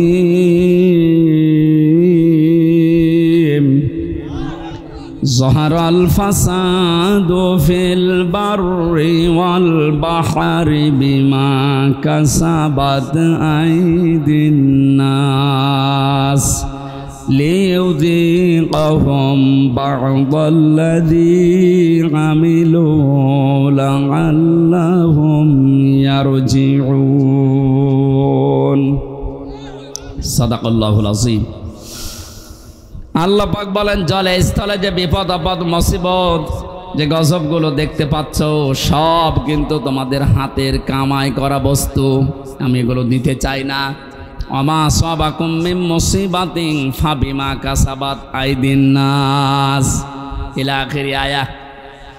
সূরা শুরার ভেতরে আল্লাহ জানিয়েছেন, যত অপরাধ করো, আমি যদি সব পাপের শাস্তি দুনিয়ায় দিতাম, শ্বাস করার সময়ও পেতে না। আমি আল্লাহ আমার দয়ার কারণে অধিকাংশগুলোই মাফ করে দেয়, আর কিছু শাস্তি তোমাদের পাপের জন্য একটু মজা চাকাই।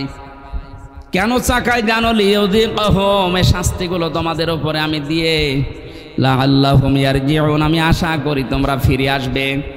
ও বাংলার জনগণ, পাথর নেমে গেছে বলে আপনি আবার উচ্ছৃঙ্খল হয়ে যাবেন না। কারণ উচ্ছৃঙ্খল যারা, যে মানুষগুলো জালেম, যারা মানুষের অধিকার নষ্ট করে, ওই মানুষগুলোকে আল্লাহ পছন্দ করে না, করবেও না।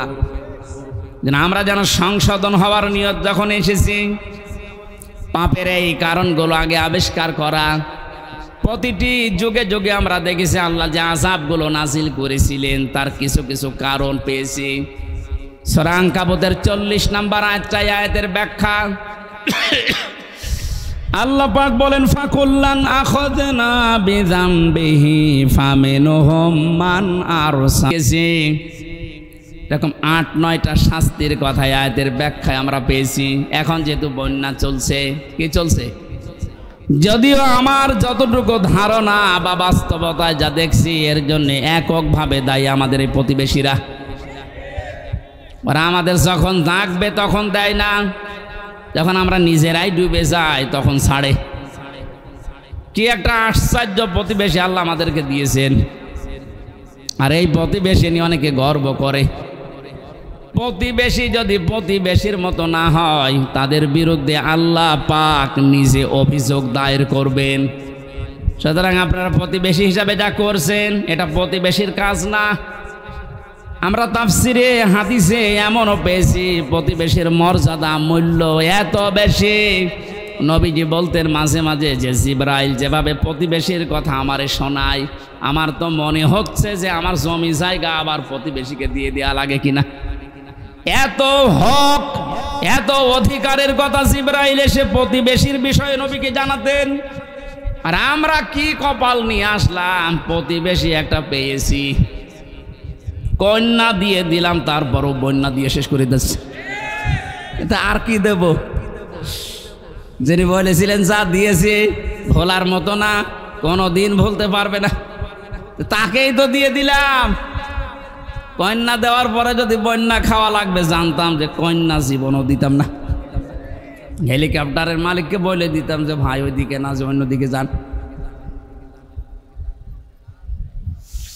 প্রতিবেশী আপনারা কিন্তু টার্গেট হয়ে যাচ্ছেন আল্লাহর। তারপরেও যেহেতু প্রতিবেশী, আপনাদেরকে আহ্বান জানাচ্ছি, আপনাদের মানবিক যে দিকগুলো আছে একটু ফুটিয়ে তোলেন। কি অবস্থা এই 12-13টা জেলার, যে অবস্থা দেখতে পাচ্ছি সহ্য করার মতন। আমার যেহেতু অনুষ্ঠানগুলো বিভিন্ন প্রান্তে নেওয়া আছে, এই জন্য সবসময় আমি যেতেও পারছি না। অর্থনৈতিকভাবে যতটুকু আমার সামর্থ্য আছে আমি চালাচ্ছি কাজ। বাংলাদেশ জামাতে ইসলামী কুষ্টিয়া জেলা শাখার পক্ষ থেকে ওনারা খরচ করে যাচ্ছে। আমি আহ্বান জানিয়েছি আমার জেলার ভেতরে যারা আছেন সঠিকভাবে যদি এই বানভাসী মানুষকে কিছু দিতে চান, অন্যের হাতে দিলে হয়তো 2 নম্বরে হতে পারে। আমার যতটুকু বাস্তবে দেখা, এদের হাতে দেন, সঠিক জায়গায় পৌঁছিয়ে যাবে, যাচ্ছেও তাই। আপনারা যা করলেন এই মানুষগুলোকে, এদের আর দেখার মতো শোনার মতো এদের দুঃখ, এরা এখন কিন্তু মজলুম। আর আমরা জানি ইত্তাকি দাওয়াতাল মাজলুম ফাইন্নাহা লাইসা বাইনাহু ওয়া বাইনাল্লাহি হিজাব। আল্লাহ পাক বলেন পৃথিবীর মানুষেরা আর যাই করো না কেন মজলুমের বরদুয়া থেকে নিজেকে বাঁচিয়ে রাখবা। খুব ভয়ঙ্কর বিষয়টা। মাজলুম সে যে কেউ হতে পারে। ও যদি সত্যিই মন থেকে এই জুলুমের কারণে কিছু বলে, আল্লাহ কিন্তু সত্যি সত্যি ওটার ফেরত দেয় না, সঙ্গে সঙ্গে কবুল করে নেয়। এর বাস্তব উদাহরণ হয় যে ছোট হুজুরটা রাফিকুল ইসলাম মাদানি, এ ছেলেটা আমার সাথে ছিল প্রথম 2 মাস। আমারে বলছিল, হামজা ভাই আমারে প্রথম ধরার পরে রিমান্ডে যেদিন আমার রাত 12:30টার সময় হাতির ঝিলে নিয়ে গেছে, পুরা উলঙ্গ করেছে। আমার শরীরে 1 টুকরা কাপড় রাখতে দেয়নি।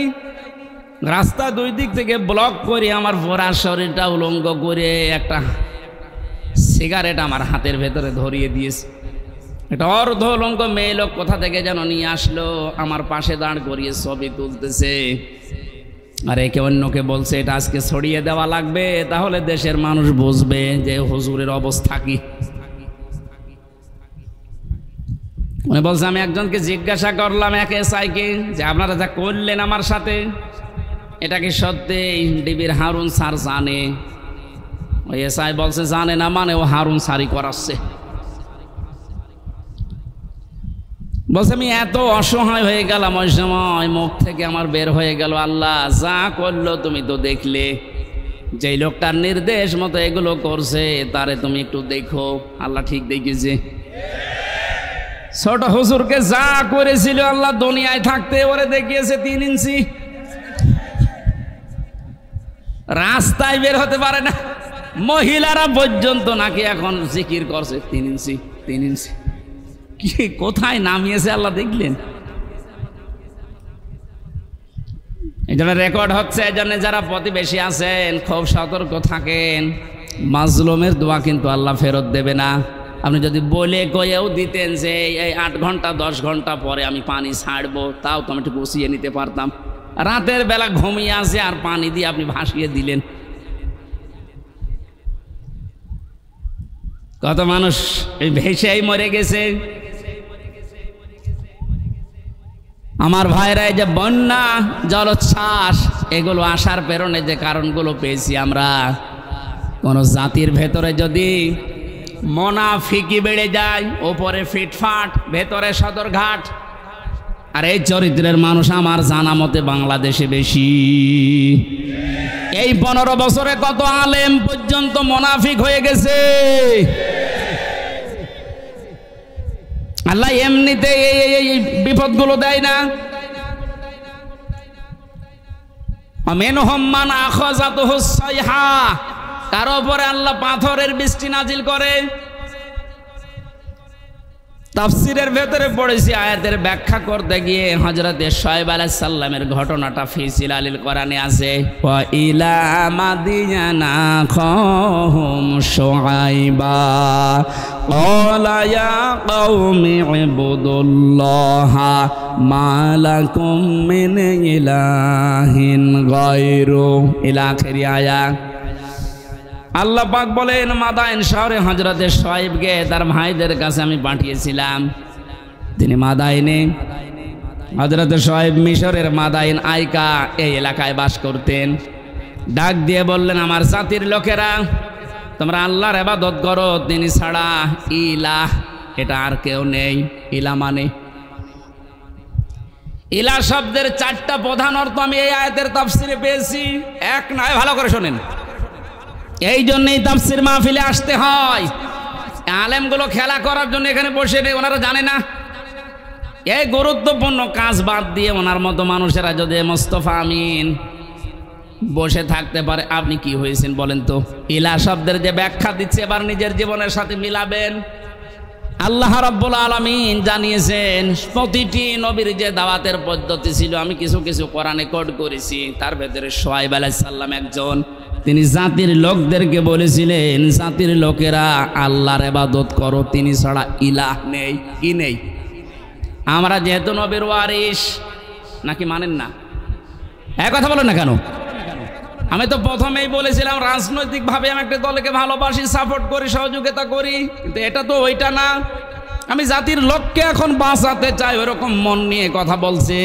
আমি নবীর ওয়ারিস হিসাবে এখন দায়িত্ব পেয়েছি। আল্লাহ পাক যে জানিয়েছে নবীদের এই কাজ ছিল, আমরা নবীর ওয়ারিস হিসাবে আমাদেরও একই কাজ। ওনারা যেটা বুঝিয়েছিল ওইটাই বোঝাচ্ছে, জাতির লোকেরা আল্লাহ ছাড়া কারো ইবাদত করা যাবে না, তিনি ছাড়া কোনো ইলাহ নেই। কি নেই?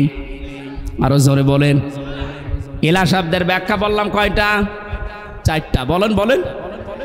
1 নম্বরে ইলাহ মানে আল্লাহ পাক বাদ দিয়ে আইন তৈরি করার ক্ষমতা কারণে, এই জন্য আল্লাহ ইলাহ। আল্লাহ কি? এটা যতদিন পর্যন্ত আপনি না মানবেন আমি দাওয়াত দিতেই থাকবো আপনাকে, কারণ আপনি এখনো পর্যন্ত ক্লিয়ার না। আইন তৈরি করার দায়িত্ব দুনিয়ার কারো হাতে আল্লাহ ছেড়ে দেয়নি, এটা আল্লাহর হাতে। কারো হাতে ছেড়ে দিলে সে নিজের দলীয় কায়দায়, নিজের ব্যক্তিগত কায়দায়, নিজের স্বার্থে, দলীয় স্বার্থে ওইটা বানাইতো। কথা বলেন না কেন? আল্লাহকে ওই রকম এই কথা বলেন। আল্লাহ রাব্বুল আলামিন যেন সবার জন্য উপকার হয় এমন আইন তৈরি করেন, এই জন্য আইনের বিষয়টা আল্লাহ কাউকে ছেড়ে দেয়নি।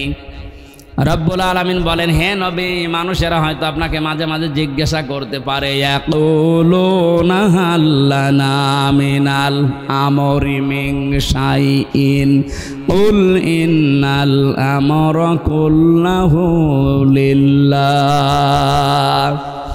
সূরা আলে ইমরানের 154 নম্বর আয়াতের মাঝের অংশে আছে, 4 নম্বর পারার 9 নম্বর পৃষ্ঠা 3 নম্বর লাইনে। এরপরে আপনি ফতোয়াবাজি করেন, দেখে নেন গাজান। আল্লাহ বলেন, মানুষ যদি জিজ্ঞাসা করে যে আইন তৈরি করব, আমাদের কোনো ক্ষমতা, কোনো অধিকার, পাওয়ার আছে? আল্লাহ বলেন, আপনি ফতোয়া দেন যে না, এটা শুধুমাত্র আল্লাহর দায়িত্ব। কার? জাতির লোকেরা এটাই তো বোঝাতে সে কুষ্টিয়া থেকে এসেছে যে আল্লাহর আইন বাদ দিয়ে কারো আইন মানা যাবে না, এমনকি মা বাবার আইনও মানা যাবে না। হ্যাঁ, ঠিক আছে তো? না না, এই ছেলে, এই যে হুজুর, বলেন তো মা বাবার আইন মানা জায়েজ আছে না নেই? না, আন্দাজ বলেন কেন? وَقَضَى رَبُّكَ أَلَّا تَعْبُدُوا إِلَّا إِيَّاهُ وَبِالْوَالِدَيْنِ إِحْسَانًا। সূরা বানী ইসরাঈলের 24 নম্বর আয়াতে 22 নম্বর আয়াতের প্রথম অংশে আছে, আল্লাহ পাক বলেন, আমি রায় দিলাম, আমি ফতোয়া দিলাম, সিদ্ধান্ত নিলাম, কার্যকর করে দিলাম, লিখে দিলাম, ফায়সালা করে দিলাম, আর কোনো নড়ন চড়ন নেই, কোনো পরিবর্তন হবে না। ওয়াকাযা রাব্বুকা, তোমার রব ফায়সালা দিয়েই দিয়েছে, আল্লাহ তা'বুদু ইল্লা ইয়া, সে আল্লাহ ছাড়া কারো ইবাদত করা যাবে না। ওয়াবিল ওয়ালিদাইনি ইহসানা, 2 নম্বরে মা বাবা যাদের আছে তাদের সেবা করা লাগবে। এই আয়াত দ্বারা মাসলা বের হয়, আল্লাহর আইন মানা ফরজ আর মা বাবার সেবা করা ফরজ। আইন মানা ফরজ না। ও বাংলার মুসলমানেরা আবার বিবেককে প্রশ্ন করেন, আল্লাহর পরে মা বাবার স্থান, তাদের আইন মানা জায়েজ নেই, তাদের সেবা করা ফরজ, তাদের পেছনে সাধ্যমতো খরচ করা ফরজ। কথা বলেন না কেন?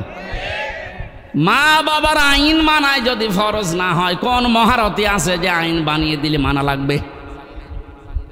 যারা আজ মানুষ হয়ে মানুষের তৈরি করা আইন মানার জন্য চেষ্টা চালাচ্ছেন, এখনো আপনি কুকুরের চাইতেও খারাপ।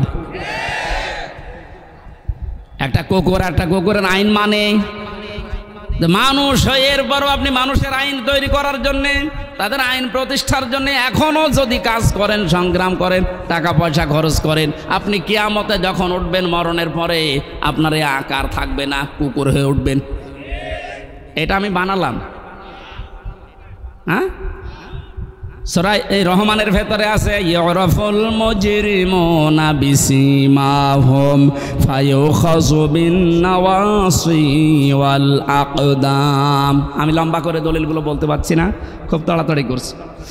হযরত শুআয়ব আলাইহিস সালামের জীবনীতে এবার পেয়েছি, তাকে যে পাথরের বৃষ্টি দিয়ে ধ্বংস করে দিয়েছিলেন উম্মতদেরকে। হযরতে শুআয়ব জাতির লোককে বলেছিলেন, জাতির লোকেরা দুইটা কাজ তোমরা বেশি বেশি করো, এই জন্য আল্লাহ এই গজব দিতে যাচ্ছেন, সতর্ক হও।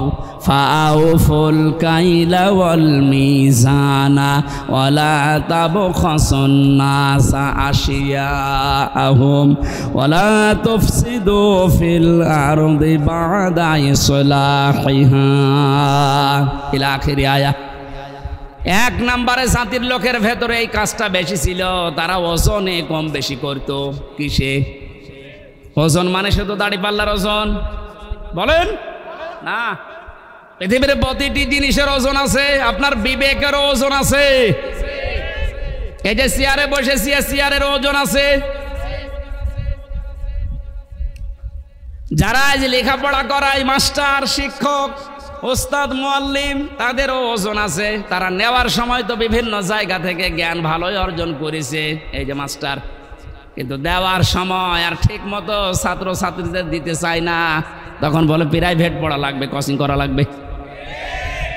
কোরআনে কারীম যেন আমাদের নাম নিয়ে আয়াতটা আল্লাহ নাযিল করেছেন, ওয়াইলুল লিল মুতাফফিফিন আল্লাযীনা ইযা ইক্তালু আলান নাসি ইস্তাওফুন। আল্লাহ বলেন ধ্বংস হয়ে যাক ওই দোকানদারগুলো যারা ওজনে কম বেশি করে। এখানে শুধু দোকানদার উদ্দেশ্য না, দুনিয়ায় যে যেখানে আছে ওই জায়গায় নেওয়ার সময় ঠিক মতো নেয়, দেওয়ার সময় যারা কম দেয়, এই মানুষগুলো এই আয়াতের ভেতরে শামিল। তাদের ধ্বংস কামনা করছে কে? যে যে জায়গায় আছে আমাদের ওজন যেন কম বেশি না হয়। আর জাতির ভেতরে ওজনের স্তর ঠিক নেই। ধনীরা অপরাধ করলে ওজন একরকম হয়, গরিব মানুষ অপরাধ করলে ওজন আর এক রকম হয়। নিজের দলীয় লোক অপরাধ করলে ওজন বিচার একরকম হয়, আর অন্য দলের লোক যদি অপরাধের নাম গন্ধ না শুধু শোনে, সন্দেহ করে, বিচার অন্যরকম হয়। এই জন্যে তো গজব এসেছে। 2 নম্বরে আল্লাহ বলেন, দুনিয়া শান্ত হয়ে যাওয়ার পরে কেউ যেন বিশৃঙ্খলা করার চেষ্টা করো না, যেটা এখন দিন দিন বাড়ছে। এই জন্য আমরা সাবধান হব। এই 2টা কাজ যদি সমাজে, দেশে জারি হয়ে থাকে, আপনি শুধু না, আমিও বাঁচতে পারবো না। এই জন্য আমাদের সতর্ক হওয়া লাগবে। আল্লাহর গজব নাজিল হওয়ার জন্য যে শাস্তিগুলোর কথা, যে কাজগুলোর কথা, আল্লাহ আমাদের এই কাজ থেকে বিরত থাকার তৌফিক যেন দান করেন।